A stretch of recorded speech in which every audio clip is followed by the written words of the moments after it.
Lab session 10 में हम database की कनेक्टिविटी देखेंगे, लेकिन उससे पहले हम ये देख लेंगे कि हम एंड्रॉयड स्टूडियो में किस तरह से डेटाबेस क्रिएट कर सकते हैं। और इससे पहले आपने database and management systems DBMS के कोर्स में SQL सर्वर को यूज़ करते हुए या Oracle 12c को यूज़ करते हुए डेटाबेस क्रिएट किया होगा, डेटाबेस की डिफरेंट ऑपरेशंस परफॉर्म किए होंगे। सो यहाँ पे SQLite का डेटाबेस हम एंड्रॉयड स्टूडियो में यूज़ करेंगे। अगर किसी का हैंड्स ऑन किसी और डेटाबेस है तो वो आप कोई और डेटाबेस भी यूज़ कर सकते हैं। सो इस एग्जांपल में आपने जो डेटाबेस है उसमें आप आईडी किसी भी स्टूडेंट की आईडी और नेम स्टोर करवा देंगे अपनी क्लास का, ठीक है। उसके बाद आप सेकंड जो टास्क आपने यहाँ पर परफॉर्म करना है उसमें आप बायोडाटा स्टोर करवाएंगे अपनी क्लास का, ठीक है। सो जो इसमें स्टेप्स हैं, कुछ बेसिक स्टेप्स हैं जो हम SQLite में डेटाबेस को क्रिएट करने के लिए फॉलो करते हैं।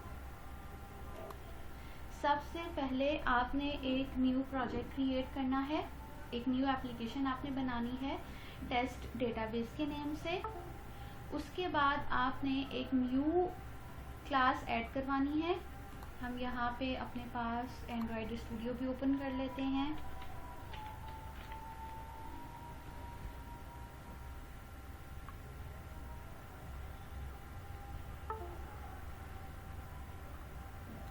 यहाँ पर जो मैं प्रोजेक्ट क्रिएट कर रही हूँ वो टेस्ट डेटाबेस के नेम से है।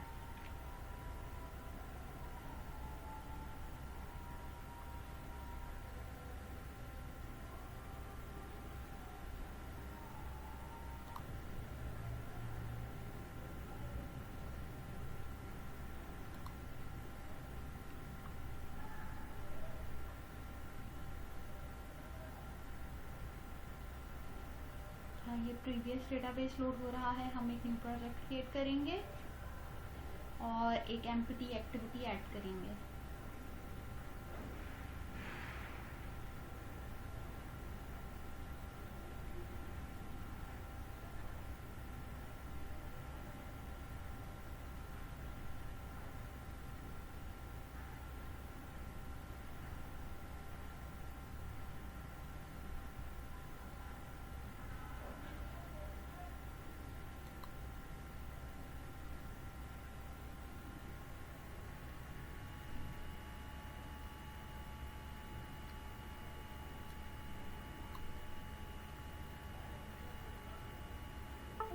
इस प्रोजेक्ट को जो कि ऑलरेडी रन हो रहा है इसको हम क्लोज कर देंगे।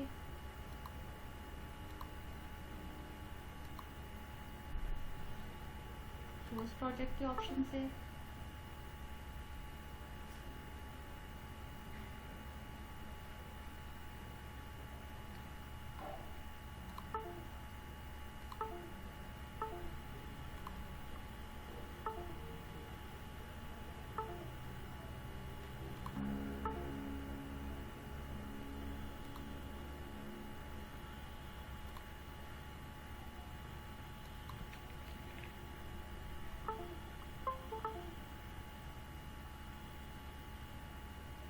और यहाँ से हम फिनिश कर देंगे।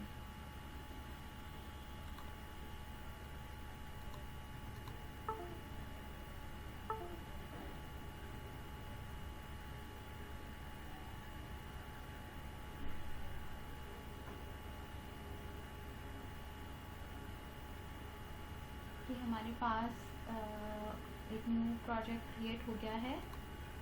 सो ये काम करने के बाद add a new class in Java folder by right clicking on com.example.honor.testdata। So ये हम ट्रैक कर लेते हैं। अभी ये प्रोजेक्ट की फाइल्स रिफ्रेश हो रही हैं, लोड हो रही हैं। सो आपने यहाँ पर ये फोल्डर फाइंड आउट करके इसमें आपने एक न्यू जावा की क्लास को ऐड करना है और उस क्लास का नेम हमने रखना है डेटाबेस हेल्पर डॉट जावा।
सो ये हमारे पास इस तरह से एक क्लास क्रिएट हो गई है।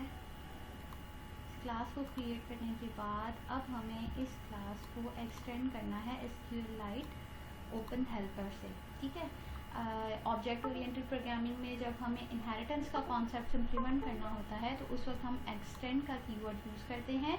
ये इस तरह से इम्प्लीमेंट होगा कि database helper x tends SQLite open helper, ठीक है। इस तरह से हम एक्सटेंड कर लेंगे। Implement 2 methods of on create and on update along with a class constructor, और उसके बाद हमने ये कोड यूज़ करना है डेटाबेस को इम्प्लीमेंट करने के लिए। सो सबसे पहले हमने यहाँ पर एक्सटेंड करने के बाद दो हमने स्टैटिक स्ट्रिंग्स ले लेनी है फाइनल प्राइवेट टाइप की, डेटाबेस नेम, और डेटाबेस के बाद हमारे पास जो नेक्स्ट इम्प्लीमेंटेशन है वो टेबल की है। डेटाबेस हमने ले लिया है नेम लिस्ट डॉट db और टेबल नेम हमने ले लिया है नेम टेबल, नेम्स टेबल, ठीक है। ये दोनों हमने यहाँ पर जो डेटाबेस का नेम है वो हमने डेटाबेस अंडरस्कोर नेम के स्ट्रिंग टाइप के वेरिएबल में स्टोर करवा दिया है, और जो टेबल का नेम है वो हमने table underscore name string type के वेरिएबल में स्टोर करवा दिया है। अच्छा, उसके बाद हमने यहाँ पर आपको पता है कि जो कंस्ट्रक्टर बनता है वो क्लास के नेम का बनता है। सो यहाँ पे जो आपने क्लास बनाई थी डेटाबेस हेल्पर, इसी नेम का हमने एक कंस्ट्रक्टर बना दिया है। बाय डिफ़ॉल्ट ये हम इसी नेम से ही बनाते हैं जिस नेम से क्लास है, ठीक है। फिर उसके बाद सुपर का कीवर्ड यूज़ करेंगे इन कॉन्टेक्स्ट फॉर्मा database underscore name SQLite database db। इसका जो हमने क्लास है उसका एक ऑब्जेक्ट बना लिया, db is equal to this dot get writable database, और उसके बाद हमने यहाँ पर ये फंक्शन कॉल किया है।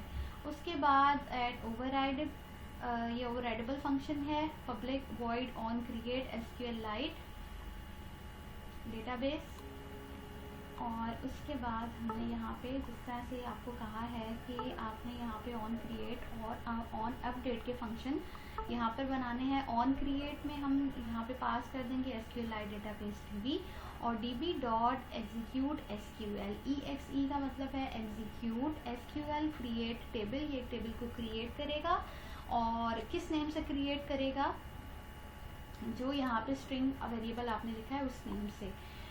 इस स्ट्रिंग वेरिएबल में क्या स्टोर हुआ है, यहाँ पे स्टोर हुआ है नेम्स टेबल, ठीक है। और उसके बाद प्लस ID इंटीजर प्राइमरी की ऑटो इंक्रीमेंट नेम टेक्स्ट, ठीक है। आप दो हमने यहाँ पे स्टोर करवानी थी वैल्यूज़, एक तो ID है और दूसरा नेम है, ठीक है। सो आपको पता है कि यूनिकली आइडेंटिफाई करने के लिए किसी भी डेटाबेस में हम ID को यूज़ करते हैं, और ID हमेशा से यूनिक होती है, इस वजह से हम इसको प्राइमरी की रखते हैं। और उसके बाद इसकी जो नेम है, नेम की ये जो डेटा टाइप है दैट इज़ टेक्स्ट। ये वही कॉन्सेप्ट है जो हम DBMS में डेटाबेस को क्रिएट करने के लिए यूज़ करते हैं। उसके बाद सेकंड मेथड है ऑन अपग्रेड का, इसके बाद ओल्ड वर्जन न्यू वर्जन, ये जो भी हमारे पास SQLite के वर्जन से रिलेटेड यहाँ पे हमारे पास अगर कोई भी इशू आ जाता है तो उस केस में db dot execute SQL drop table if exist table underscore name, ठीक है। उसके बाद हमने मेन एक्टिविटी में आ जाना है। मेन एक्टिविटी में आने के बाद अब हमें यहाँ पर सिर्फ एक लाइन ऑफ कोड लिखना है इस डेटाबेस को क्रिएट करने के लिए। Database helper is equal to database helper this, ठीक है। हमने करंट एक्टिविटी को फोकस किया है, इस वजह से यहाँ पे हमने दिस लिखा है डेटाबेस हेल्पर। ये डेटाबेस हेल्पर जो है ये वो क्लास है जो कि हमने जावा की क्रिएट की थी, उसका हमने एक ऑब्जेक्ट बनाया है। अच्छा, इसके बाद जब आप इसको रन करेंगे तो आपके पास डिस्प्ले कुछ भी नहीं होगा स्क्रीन पर, डेटाबेस इंटरनली क्रिएट हो जाएगा। बट अगर आपने व्यू करना है कि डेटाबेस क्रिएट हो गया है या नहीं तो उसके लिए आपको एंड्रॉयड डिवाइस मॉनिटर को ओपन करना पड़ेगा। ये मैं आपको डेमो में शो कर देती हूँ। और उसके अलावा जो आपने स्टोर करना है, एक और डेटाबेस क्रिएट करना है, इसमें biodata of your whole class, add करना है, यानी कि आपकी क्लास की आईडी क्या है, आपकी क्लास का नेम क्या है। फर्दर आप जो भी डिटेल्स अपनी मर्ज़ी से ऐड करना चाहें आप इसमें ऐड कर सकते हैं। सो यहाँ पर सबसे पहले मेन एक्टिविटी थी, ये आपके पास एक डेमो है जिसमें एक टेक्स्ट व्यू ले लिया है, इस टेक्स्ट व्यू का कुछ नेम दे दिया है, टेक्स्ट डिफाइन कर दिया है। आपको पता है कि जब भी हमारे पास बाय डिफ़ॉल्ट टेक्स्ट व्यू होता है तो उसमें हेलो वर्ल्ड लिखा हुआ होता है, आप यहाँ पे कुछ और भी ओपन कर सकते हैं। सो आपने यहाँ पर न्यू क्रिएट करना है जावा की क्लास, जैसे मैंने आपको बताई। यहाँ पे जावा की क्लास का जो भी आप नाम लिखना चाहें आप यहाँ पे नाम लिखेंगे, ओके का बटन प्रेस करेंगे तो आपके पास यहाँ पे एक एम्प्टी जावा की क्लास ऐड हो जाएगी। अब आपने इसको एक्सटेंड करवाना है, जैसा कि मैंने आपको बताया SQLite, और ये ऐड करने के बाद आप यहाँ पर दो मेथड्स हैं, ऑन क्रिएट के और ऑन अपडेट के, अपग्रेड के, जिसमें हम ओल्ड और न्यू वर्जन देखेंगे। सो यहाँ पे आपने जो भी डेटाबेस क्रिएट करना है उसके लिए सबसे पहले दो स्ट्रिंग्स डिफाइन कर देंगे।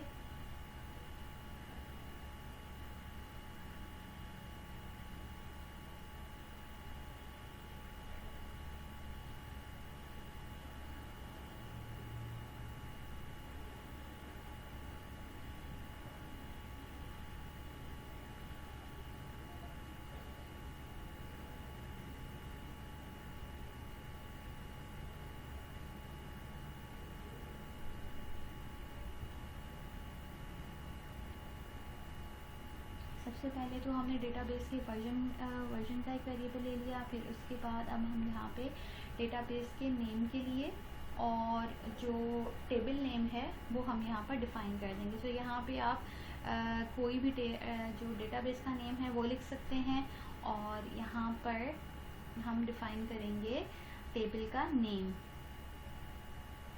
सबसे पहले डेटाबेस का वर्जन, फिर उसके बाद डेटाबेस का नेम, देन जो भी टेबल का नेम आपने देना है उसका वेरिएबल, और वेरिएबल के अंदर आपने डबल कोटेशन में जो टेबल का नेम है वो आप यहाँ पे लिख सकते हैं। लेट्स सपोज यहाँ पे यूज़र डेटा है और जो आपने डेटाबेस क्रिएट किया है वो test.db है।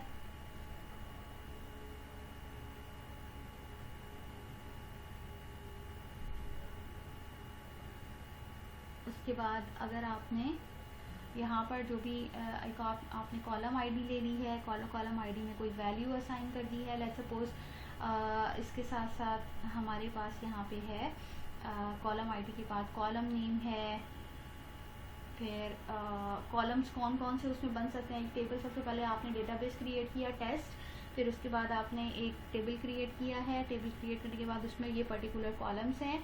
जैसे कि आपको टास्क में कहा गया है कि आपने एक बायोडेटा क्रिएट करना है, तो बायोडेटा में डिफरेंट फील्ड्स आएंगी, डिफरेंट कॉलम्स आएंगे, तो इस तरह से आप कॉलम्स डिफाइन कर सकते हैं।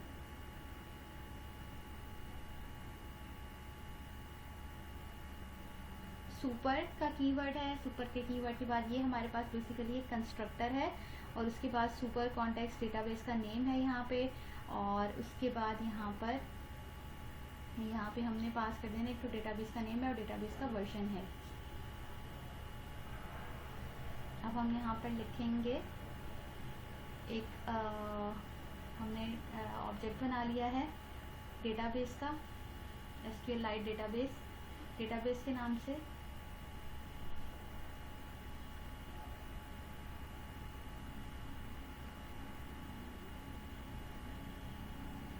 DB जो हमने डेटाबेस का ऑब्जेक्ट बनाया था, db.execute.sql क्रिएट टेबल क्रिएट करना है किस नाम से, जिस नाम से हमने ऊपर स्ट्रिंग डिफाइन किया, दैट इज table_name। और उसके बाद हमने इसके साथ जो भी कॉलम्स थे, आईडी है, नेम है, सो वो हम सारे यहाँ पर कॉलम्स लिख लेंगे।